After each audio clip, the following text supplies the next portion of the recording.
हमारे जम्मू कश्मीर के शेर चौधरी लाल सिंह जी, जिनको आपने एज मिनिस्टर भी देखा, एज पार्लियामेंट मेंबर भी देखा, और जिनको आपने सड़कों पे आप लोगों की लड़ाई लड़ते हुए भी देखते, वो काफी है। हमारे यहां के incharge vice president former MLA Indu Pawar ji, president Shamima Raina ji, TS Tony ji, हमारे जनरल सेक्रेटरी और senior leader Dinanath Bhagat ji, former MLA Krishna Chandra Bhagat ji, नमस्कार। आज रोजों की वजह से मेरी थोड़ी बैटरी डाउन हो गई, तो मैं यही कहूंगा, शॉर्ट में स्पीच करूंगा कि मेंबर ऑफ पार्लियामेंट आपने लाल सिंह जी को भी देखा और शुगर के डॉक्टर को भी देखा। जब शुगर के डॉक्टर थे वो, तब लोगों को दवाई देते थे शुगर ठीक करने की, लेकिन जब मेंबर पार्लियामेंट बने तो वो लोगों की खिदमत न कर सकते। लिहाजा मेरी गुजारिश है उनसे, वो वापस जाके वही खिदमत उसको अच्छी लगती है, वो शुगर का डॉक्टर बने, क्योंकि 10 साल में शुगर के डॉक्टर साहब ने जितना शुगर बढ़ा दिया हमारे लोगों को, उनका वो शुगर कम कर दिया। मैं हैरान हूं, कॉन्स्टिट्यूंसी बेंच की भी होती, कॉन्स्टिट्यूंसी म्युनिसिपैलिटी के काउंसलर की भी होती, कॉन्स्टिट्यूंसी सरपंच की भी होती, कॉन्स्टिट्यूंसी एक एमएलए की भी होती है, और कॉन्स्टिट्यूंसी एक मेंबर ऑफ पार्लियामेंट। वो मेंबर ऑफ पार्लियामेंट जिसने ना कभी किसी की तरफ देखा, ना किसी का काम किया, ना किसी इलाके में गया, क्योंकि इसी पार्लियामेंट का एक आदमी मैं हूं। 10 साल वो मेरी असेंबली में कभी आया ही, देखा भी नहीं, मालूम भी नहीं। हमारी बहनों को, माताओं को, नौजवानों को, बुजुर्गों को मालूम भी नहीं है कौन ये मेंबर पार्लियामेंट जो मोदी जी का मुखौटा लेके इलेक्शन में आता है, बाद में 5 साल फुर होके गायब हो जाता है। 5 साल उसको अपने खड़पंचों की ठेकेदारी याद आती है, 5 साल उसको अपना बिजनेस याद आता है, जो पहले लाखों में था आज हजारों करोड़ों में। और 5 साल के बाद मुझे शर्म आती है, वो कैसे लोगों के पास आए, मुझे शर्म आती है। जो आदमी 10 साल लोगों के पास जाए, जिसकी डीओ लेटर लोगों को नसीब ना हो, जिसकी सिफारिश लोगों को नसीब ना हो, जिसका काम लोगों का नसीब ना हो, जिसने कोई प्रोजेक्ट नहीं बनाया, जिसने किसी को 10% पैसे का एहसान नहीं किया, वो किस मुंह से लोगों के पास आता है?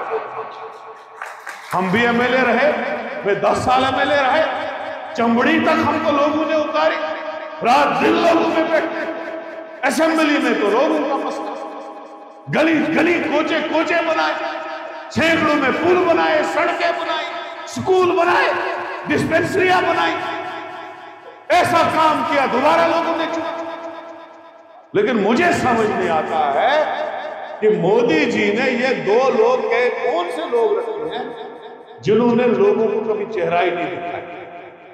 हद है, ऐसी गाय मोदी जी ने हमको दी जिसको हमें घास खिलाना पड़ता है, लेकिन दूध नहीं दे रही है। 10 साल से हम सोच रहे हैं कोई ना कोई दूध का गिलास तो निकलेगा उनको। हम क्या करेंगे ऐसी गाय जो दूध न दे? क्या बोलते हो जोगरी में उस गाय को आप, जो दूध ही न दे? क्या बोलते हैं? बाखड़ी गाय को क्या करना है बताओ? जो बाखड़ी गाय दूध ही न दे,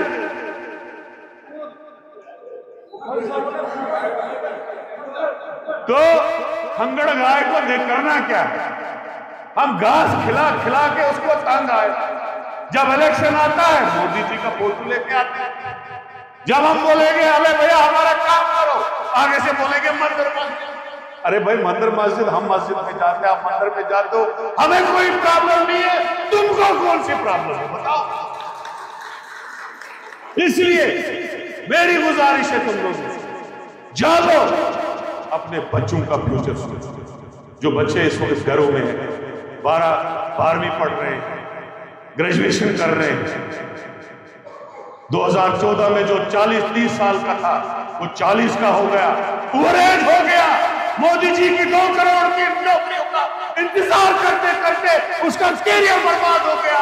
MSc PhD MA करके हो गया।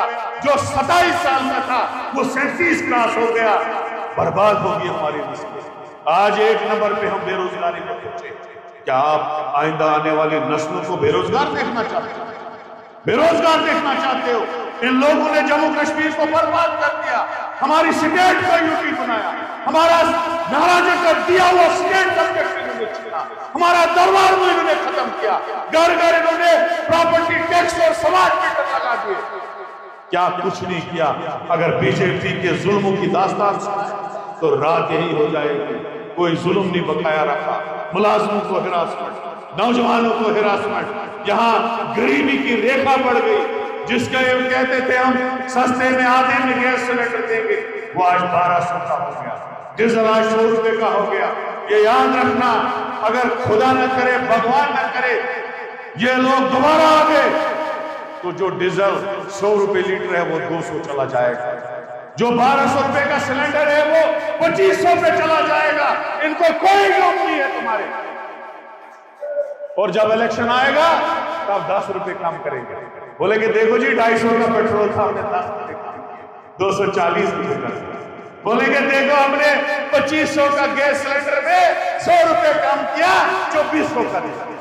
ये करते ही लोग। लिहाजा मेरे भाइयों, बुजुर्गों, दोस्तों, मेहरबानी करके भूल जाओ ये फिरका परस्ती जो ये आप इन लोगों ने दिमागों में डाली है। लोग इस फिरका परस्ती से कुछ नहीं निकलेगा। वो लोग जो नौकरियों के लिए तरसते हैं, वो बहनें, वो हमारी बहनें जो ओवरेज होगी टीचर की नौकरी के इंतजार में।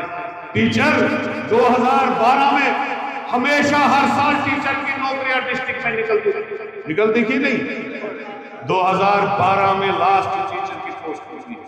हमारी MA करके BEd करके लड़कियां जिन्होंने BEd MA किया, नौकरी के इंतजार में ओवरेज हो गई, दरबदर हो गई। हमारे नौजवान दरबदर हो गए। कोई चपड़ासी रिटायर हुआ, दूसरा नहीं लगा, कोई लाइनमैन रिटायर हुआ, दूसरा नहीं लगा, कोई कंप्यूटर मेडिकल असिस्टेंट रिटायर हुआ, दूसरा नहीं लगा, कोई जंगलात का गार्ड रिटायर हुआ, दूसरा नहीं लगा। हर साल में अपने हर गांव में 50-50 लोग रिटायर होते हुए देखता हूं, लेकिन नया कोई नहीं लगता है। नए लोगों की शुरुआत लगने की अगर होती वो हमारी सरकार में होगी। इन लोगों ने हमारे लोगों का कैरियर बर्बाद कर दिया, हमारे बच्चों का कैरियर बर्बाद कर दिया।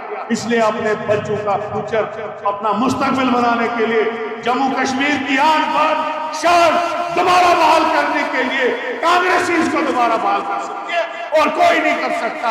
ये महंगाई खत्म करने के लिए, ये सारी चीजें अगर खत्म करनी है तो हमारा शेर जय डुगर चौधरी लाल सिंह को भारी तहदाद में से आपको जिताना है। हमारे साथ कल डॉक्टर मनोहर लाल भी दोबारा शामिल हुए, वो कांग्रेस को सपोर्ट करेंगे। और आज हम यहाँ के दूसरे शेर है हमारे पैंथर पार्टी के हरीश देव सिंह जी, वो भी इंशाल्लाह कल परसों हमारा सपोर्ट शुरू करेंगे। और मुझे यकीन है कि लाखों में उधमपुर से दोबारा लीड शुरू होगी और यहीं से जतेंद्र सिंह को लाखों से शिकस्त मिलेगी। और मोदी जी को पता चलेगा तो मैंने गोद में बिठा के रखा है, वो भी शिकस्त खा के आया। इन्हीं अल्फाज से मैं आपसे शर्त लेता हूँ। जय हिंद, जय भारत, खुदा।